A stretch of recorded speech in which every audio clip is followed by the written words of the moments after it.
Hey, ¿qué tal? ¿Cómo estás? Dios te bendiga grandemente. Gracias por estar sintonizando el canal.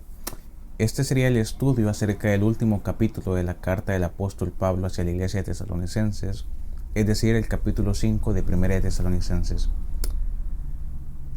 Gracias por estar aquí. Dios te bendiga grandemente. Sé sensible al Espíritu porque ya comenzamos. El verso 2 dice: porque vosotros sabéis perfectamente que el día del Señor vendrá así como ladrón en la noche. El día del Señor. Existen 19 usos indisputables de la frase el día del Señor en el Antiguo Testamento y 4 en el Nuevo Testamento.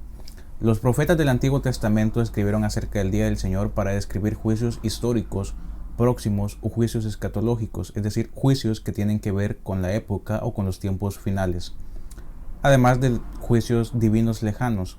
En más de 6 ocasiones se clasifica como un día grande y terrible, y 4 veces como el día de la venganza.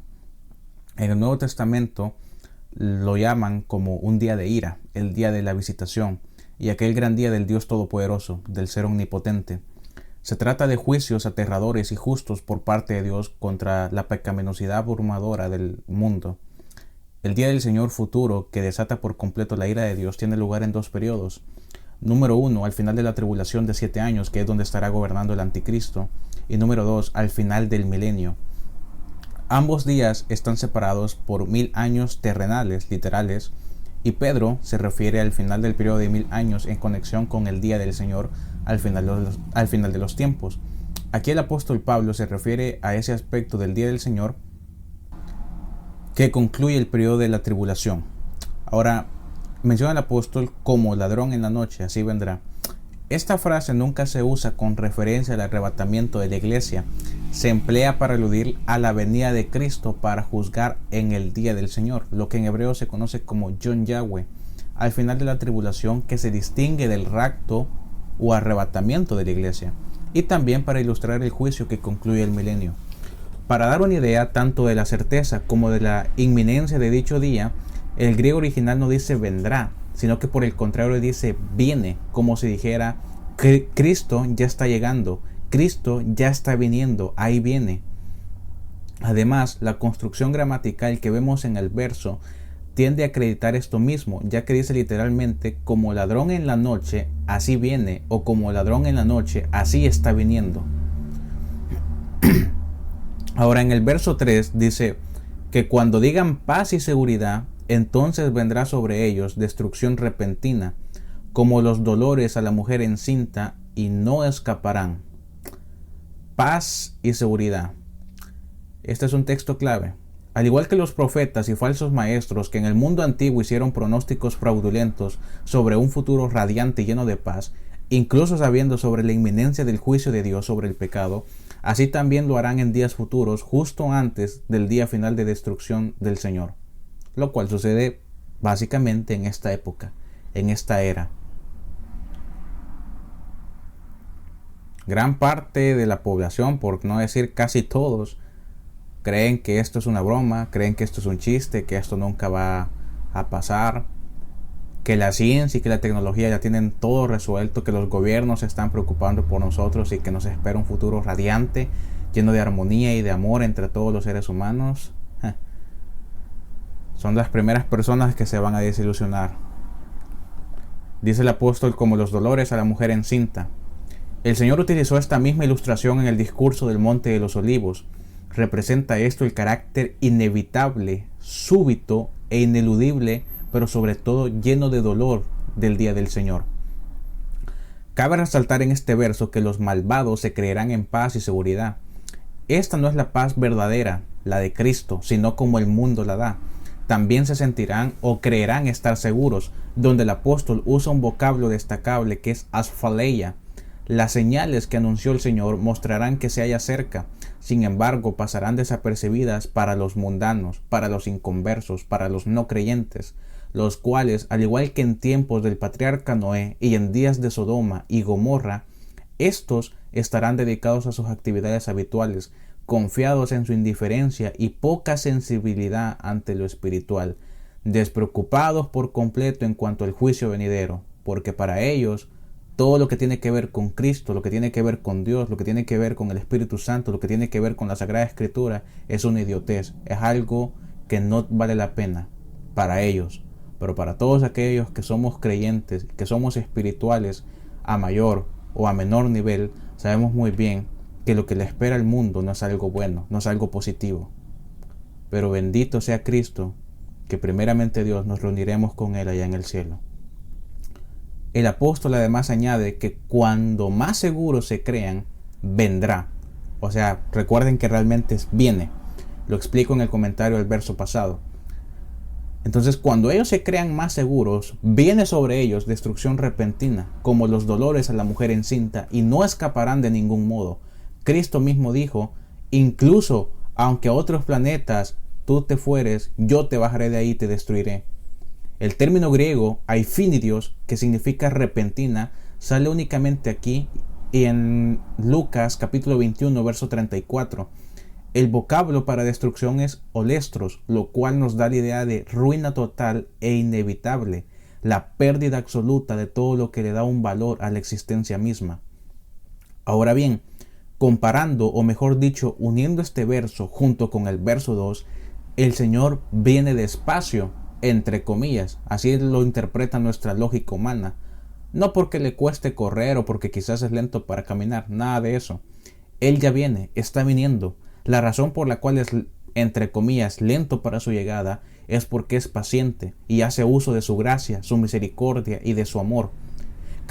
En un antiguo libro que tuve la oportunidad de leer, comentaba la persona que lo escribió que cada vez que Dios le da vida a un pecador, no es porque Él desea que la persona siga pecando, sino que le provee de otro día más de existencia en este mundo lleno de pecado porque desea que se arrepienta. Él ya viene. La razón por la cual es, vuelvo a repetir, lento entre comillas para su llegada, es porque es paciente, misericordioso y nos guarda un gran amor. Sin embargo, cuando el día final llegue, lo que en hebreo se conoce como Yom Yahweh, Él viene y va a venir, y no de la manera más agradable o pacífica posible. Habrá un gran terror como nunca antes la humanidad lo ha experimentado en la tierra. Tú que me estás escuchando, te invito a que te esfuerces por ser digno de la salvación. Jehová te ama y créeme que le dolería si tú te quedases. No es casualidad que en estos momentos, a pesar de todo el pecado que te pueda rodear, tú estés aquí escuchando esto. Si tú que por el contrario me escuchas y eres inconverso, ateo, o piensas que lo que estoy diciendo es una idiotez o te es locura, no deberías de tratarlo así. Es palabra de Dios y es algo santo, es algo que merece respeto, dignidad, honor, clemencia, sumisión. Aún hay esperanza. Si tú que anteriormente habías blasfemado en contra del Señor, pero estás vivo, aún hay esperanza. Ríndete a los pies de Él. Él te va a perdonar. Al Señor le va a doler que muchas personas se pierdan en el día de su ira. No es casualidad que estés aquí. Menciona el verso 4, mas vosotros, hermanos, no estáis en tinieblas para que aquel día os sorprenda como ladrón. Los creyentes no tendrán parte en el día del Señor porque han sido liberados del dominio de las tinieblas y trasladados al reino de la luz.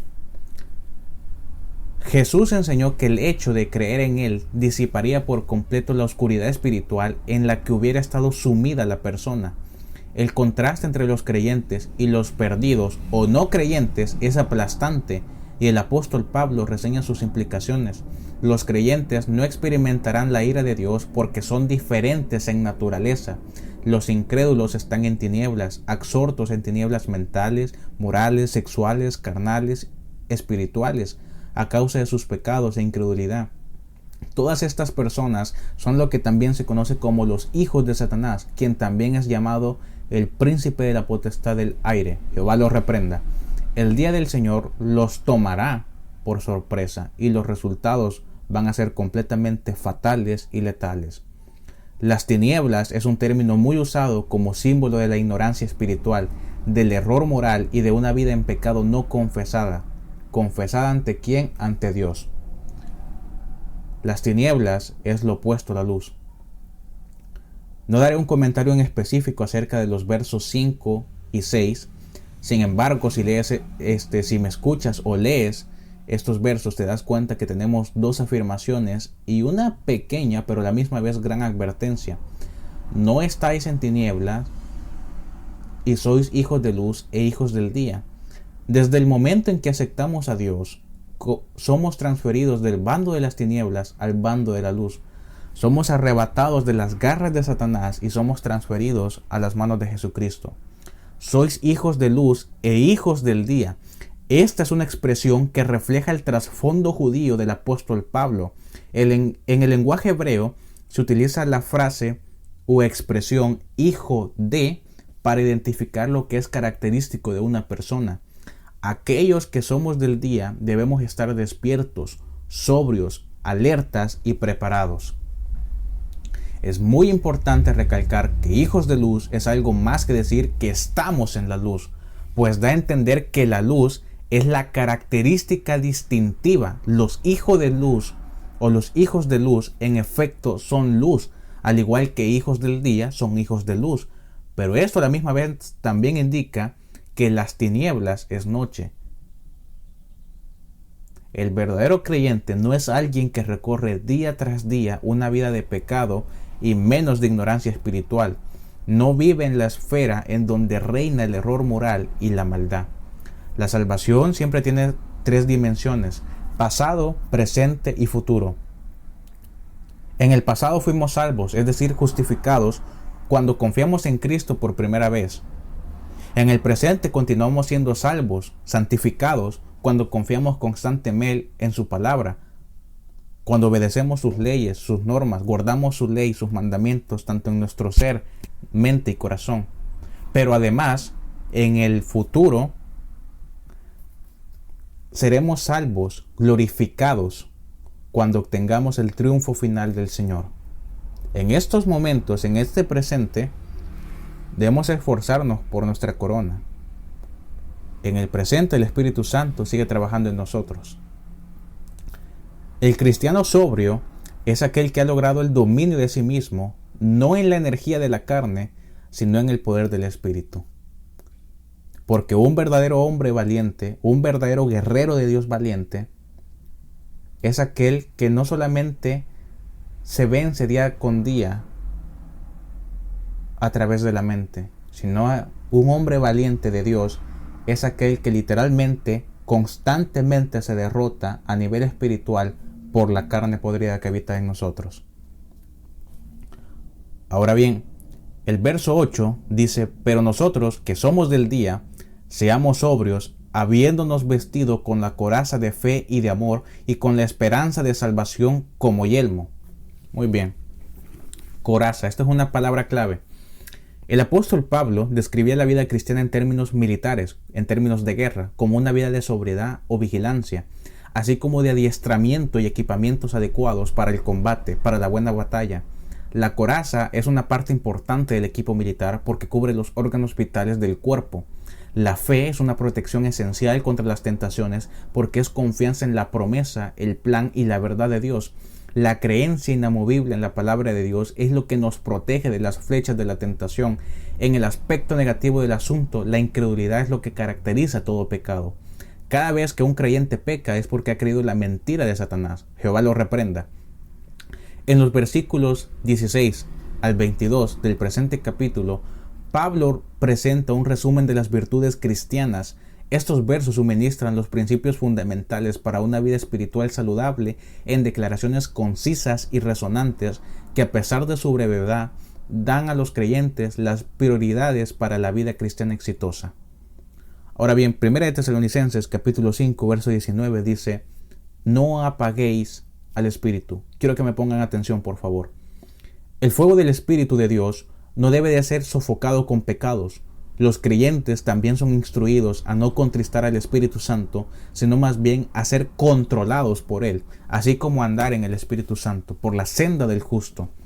Aunque la obra del Espíritu en el creyente es conjuntamente una obra de gracia y de poder, se refiere ante todo al poder que aquí se simboliza bajo la imagen del fuego, algo que nos consume, que nos quema para bien, algo que nos arde, que nos llena de la presencia de Dios. Es el Espíritu Santo trabajando en nosotros. Aquí está en presente imperativo, lo cual indica una acción constante del Espíritu Santo que en ningún momento tiene que ser estorbada, impedida, sofocada y mucho menos apagada.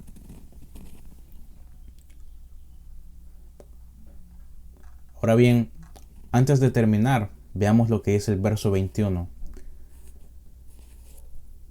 Examinadlo todo, retened lo bueno, menciona el apóstol.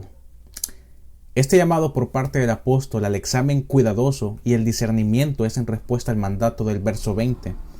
Uno nunca debe degradar la proclamación de la palabra de Dios que llega a nuestra vida, pero lo que todo cristiano tiene que hacer es examinar con detenimiento la palabra predicada. Tras ese cuidadoso examen u revisión, todo lo bueno tiene que ser atesorado en el corazón y lo malo mayormente es algo no bíblico, es algo herético, debe inmediatamente ser evitado y descartado. La segunda mitad del verso 21 dice, retened lo bueno. El verbo griego, katecho, tiene dos significados o significa dos términos. Los primeros son detener e impedir y el segundo es retener o poseer. Aquí es este último, es decir, retengan lo bueno, posean aquello que les sea de utilidad.